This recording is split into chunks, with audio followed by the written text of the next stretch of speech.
بسم اللہ الرحمن الرحیم۔ حضرت ابراہیم علیہ السلام کا واقعہ۔ حضرت ابراہیم علیہ السلام جد الانبیاء ہیں، عظیم المرتبت پیغمبر ہیں۔ آپ کے والد کا نام طارق تھا جبکہ اس کا لقب آزر تھا۔ قرآن پاک میں حضرت ابراہیم علیہ السلام کا ذکر 73 مقامات پر ذکر ہوا ہے۔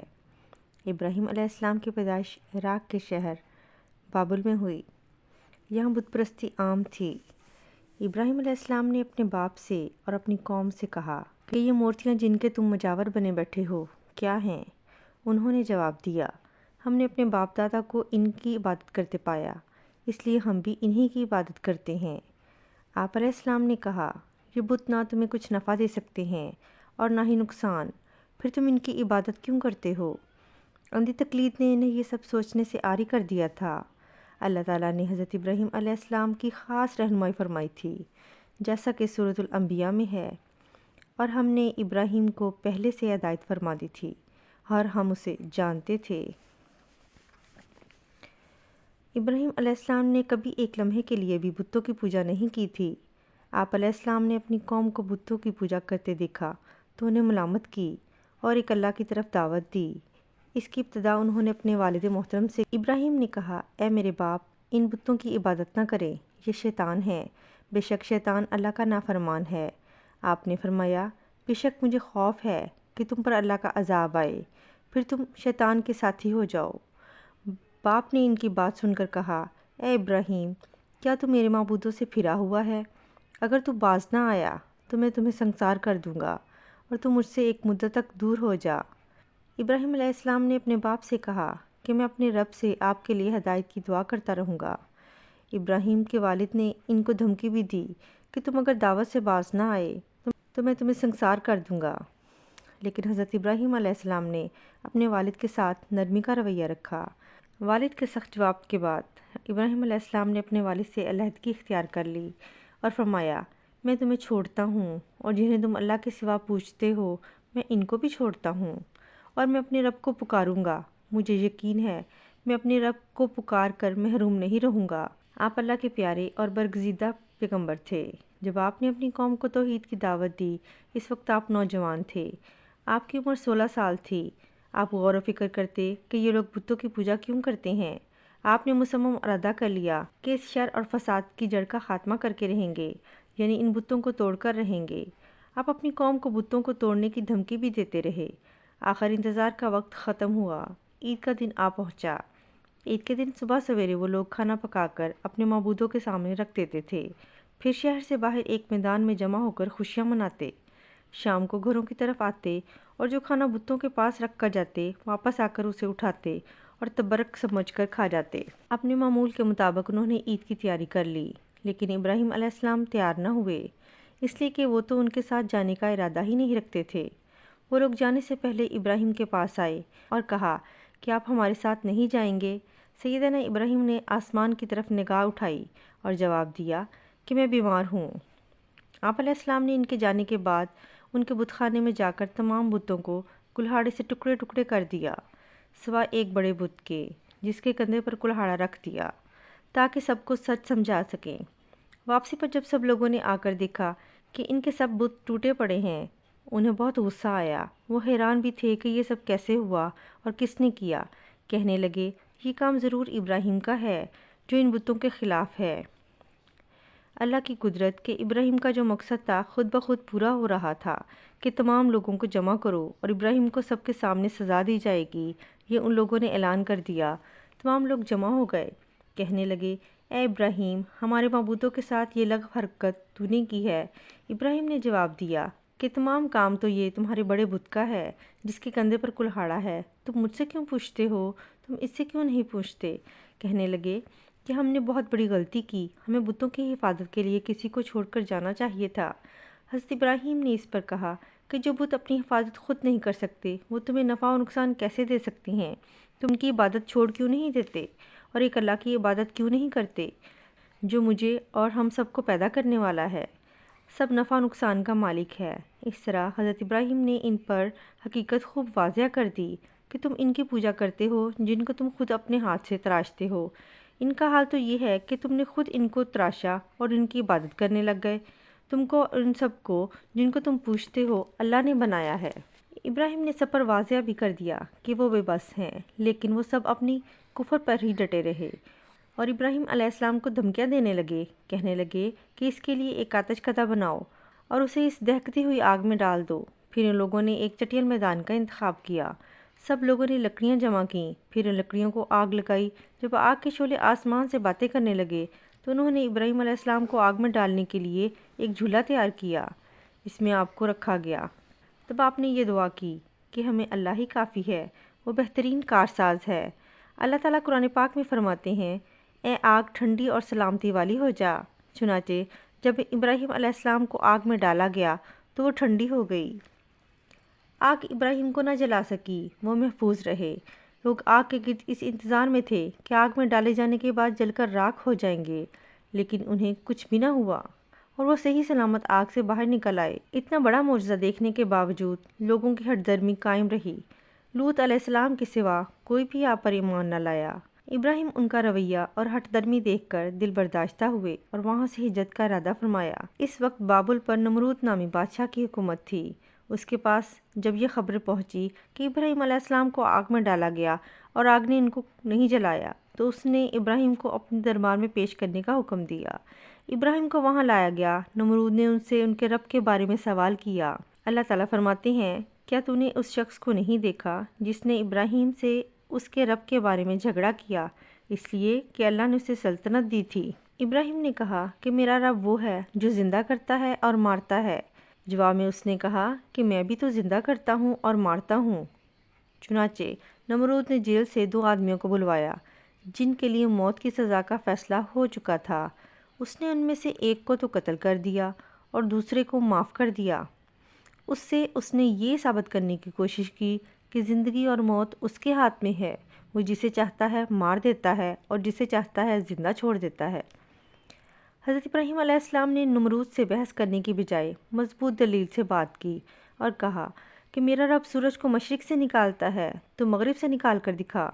کافر بادشاہ لاجواب ہو گیا۔ وہ ابراہیم کی حقیقت جان چکا تھا کہ وہ آگ سے کیسے بچ گئے۔ اس نے کہا کہ آپ یہاں سے چلے جاؤ، آپ کو یہاں رہنے کی اجازت نہیں دی جائے گی۔ ابراہیم نے عراق کو خیر آباد کہا اور شام کی طرف ہجرت کر لی۔ یہیں آ کر آپ نے اپنے چچا کی بیٹی حضرت سارہ سے شادی کی۔ یہاں کے لوگ بتوں کی پوجا نہیں کرتے تھے، وہ ستاروں کی پوجا کرتے تھے، اس لیے وہ رات کے وقت عبادت کیا کرتے تھے جب ستارے نکلتے تھے۔ ابراہیم ان کو سمجھانے کے لیے کہ جن کی وہ عبادت کرتے ہیں ان کو ابراہیم کے رب نے پیدا کیا ہے، وہ ان کے ساتھ نکلے۔ اچانک ایک ستارہ طلوع ہوا، اس کی چمک دمک خوب تھی۔ اس وقت انہوں نے مذاق سے کہا کہ یہ میرا رب ہے، لیکن جب وہ ستارہ تھوڑی دیر بعد غائب ہو گیا تو آپ نے فرمایا کہ یہ تو میرا رب ہو ہی نہیں سکتا، رب تو وہ ہوتا ہے جو ہمیشہ رہے۔ پھر اسی طرح چاند کو اپنا رب کہا، لیکن جب دن چڑھنے کے بعد چاند بھی غائب ہو گیا تو آپ نے فرمایا یہ بھی رب نہیں ہو سکتا۔ دن کے وقت اگر کسی کو اپنے رب سے حاجت ہوئی تو وہ کیا کرے گا، اس لیے یہ بھی رب نہیں ہو سکتا۔ اسی طرح پر سورج نکلا، آپ نے کہا یہ تو سب سے بڑا ہے، یہ ضرور میرا رب ہے۔ لیکن جب شام کو وہ بھی غروب ہو گیا تو آپ نے فرمایا یہ بھی رب نہیں ہو سکتا، رب تو وہ ہوتا ہے جو ہمیشہ رہے۔ ان باتوں سے وہ ان لوگوں کو سوچ بچار کی دعوت دے رہے تھے کہ یہ سب رب نہیں ہو سکتے، یہ سب کبھی طلوع ہوتے ہیں اور کبھی غروب ہوتے ہیں۔ یہ اس بات کی دلیل ہے کہ یہ مخلوق ہیں، ان کا خالق کوئی اور ہے جس کے حکم سے یہ آتے جاتے ہیں، یہ کسی کو نفع و نقصان کیسے پہنچا سکتے ہیں۔ پھر اپنی قوم کو مخاطب کر کے کہا کہ میں اپنا رخ اس کی طرف کرتا ہوں جس نے زمین و آسمان کو پیدا کیا، اور میں شرک کرنے والوں میں سے نہیں ہوں۔ ان میں سے پھر بھی کوئی ایمان نہیں لایا۔ پھر آپ نے مصر کی طرف ہجرت کا ارادہ فرمایا۔ مصر کے بادشاہ کو خبر ملی کہ مصر میں ایک شخص ہجرت کر کے آیا ہے اور اس کے ساتھ ایک حسین و جمیل عورت ہے۔ چنانچہ اس ظالم نے کہا کہ اس عورت کو میرے پاس لے آؤ اور اس سے پوچھنا کہ یہ جو مرد اس کے ساتھ ہے وہ کون ہے، اگر وہ اس کا خاوند ہو تو اس کو قتل کر دینا۔ ادھر بادشاہ نے اپنے خادموں کو حکم دیا، ادھر ابراہیم علیہ السلام پر اللہ تعالیٰ نے وحی بھیج دی۔ ابراہیم نے حضرت سارہ سے کہا کہ اگر وہ میرے بارے میں دریافت کریں تو کہنا کہ تم میری بہن ہو۔ پھر سارہ سے بولے، روئے زمین پر تمہارے اور میرے سوائے کوئی مومن نہیں، یہ کافروں کی سرزمین ہے، یہاں کوئی مومن نہیں، اس لحاظ سے تم میری دینی بہن ہو۔ پھر بادشاہ نے ابراہیم علیہ السلام کو پیش کرنے کا حکم دیا اور پوچھا یہ عورت کون ہے؟ آپ نے کہا یہ میری بہن ہے۔ اس طرح ابراہیم علیہ السلام کی زندگی میں 3 مواقع ایسے آئے کہ انہوں نے اللہ تعالیٰ کے دین کی حمایت اور مدافعت کے لیے توریہ کیا۔ توریہ یعنی واقعہ کچھ اور ہو لیکن خاص مصلحت کے تحت اسے 2 معنی والے الفاظ کے ساتھ اس انداز میں بیان کریں کہ سننے والا اسے واقعہ کو سمجھ نہ سکے۔ شریعت نے بعض مخصوص حالات میں اس کی اجازت دی ہے۔ اس ظالم بادشاہ نے سارہ کو اپنی تحویل میں لے لیا۔ سارہ نے اللہ تعالیٰ سے دعا کی کہ اے میرے رب، اس ظالم بادشاہ سے مجھے محفوظ فرما۔ جب ظالم بادشاہ نے سارہ کی طرف ہاتھ بڑھایا تو اللہ تعالیٰ کے حکم سے اس کا ہاتھ شل ہو گیا۔ وہ چیخنے لگا۔ حضرت سارہ ڈر گئیں کہ اگر یہ مر گیا تو سب یہی سمجھیں گے کہ میں نے اسے مارا ہے۔ پھر آپ نے اللہ تعالیٰ سے دعا کی تو وہ ٹھیک ہو گیا، لیکن پھر بھی وہ اپنی حرکتوں سے باز نہ آیا۔ دوسری بار پھر اس نے ایسا ہی کیا، تیسری بار پھر ایسا ہی کیا۔ جب تیسری بار اس کا ہاتھ شل ہو گیا اور وہ چیخنے چلانے لگا تو اس نے کہا کہ آخری بار مجھے اس حالت سے نکال دو، میں آئندہ تمہیں کبھی تنگ نہیں کروں گا۔ تو آپ نے اللہ تعالیٰ سے دعا فرمائی کہ اللہ تعالیٰ اس کو ٹھیک کر دیں، تو اللہ تعالیٰ نے اسے ٹھیک کر دیا اور وہ اپنی پہلی حالت میں واپس آ گیا۔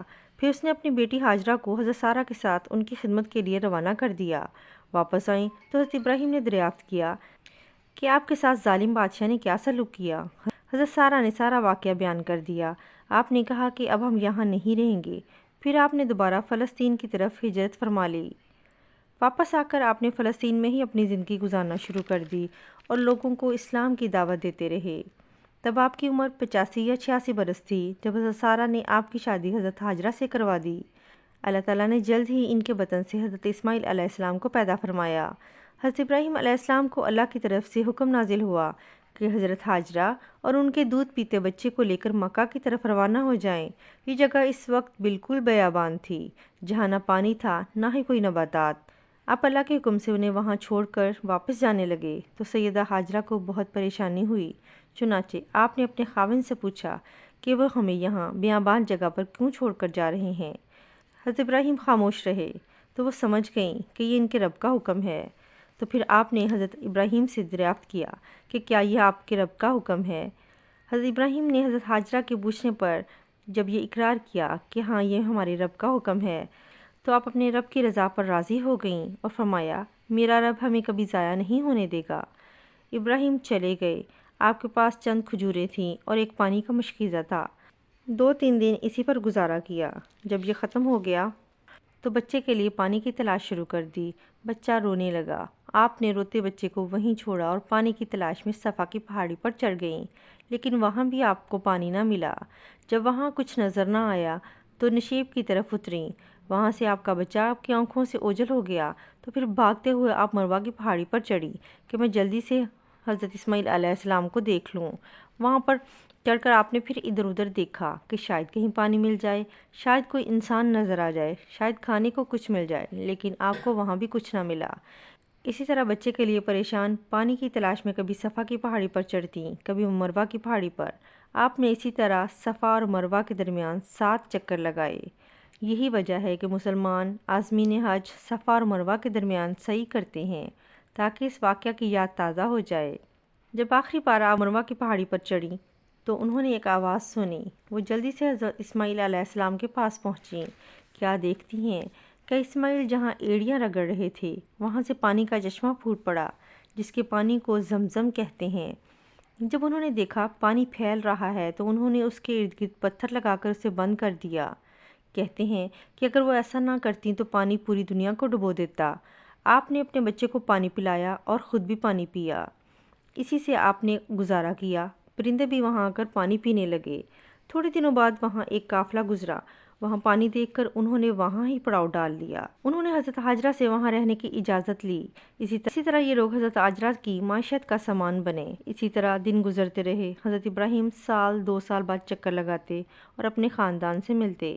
ایک دفعہ حضرت ابراہیم علیہ السلام مکہ میں آئے ہوئے تھے تو کچھ دیر آرام کے لیے لیٹے۔